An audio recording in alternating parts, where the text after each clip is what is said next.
Dostlar, təyin olunduğu rayonu, onun kəndlərini piyada qarış-qarış gəzən, problemlərini dinləyən neçə icra başçısı tanıyırsınız?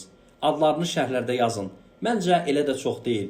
Bu videoda Araz Əhmədovu görürsünüz, Masalının icra başçısını. Şəhid anası ilə söhbət eləyir, görün şəhid anası ona nə deyir. Prezidentə yazardım, sizi haçansa vazifədən azad etsələr mən qoymaram. Qoy siz kimi işçi həmişə işləsin bizim rayonlarda. Qoy bu gün də onun ruhu şad olsun ki, bizim dövlətimizin başçısı ona belə qayğı göstərir, diqqət göstərir. Xoş mənzərədir, elə deyilmi? Vətəndaş, məmur münasibəti bax belə olmalıdır. Mənə məlumat verdilər ki, icra başçısı 9 şəhid ailəsinin qəzalı vəziyyətdə olan evini yenidən inşa edib onlara təhvil verib. Həqiqətən də çox xoş mənzərədir. Bu videoda isə xəstə ziyarətinə gəlir. Yaşlı bir qadını ziyarət eləyir.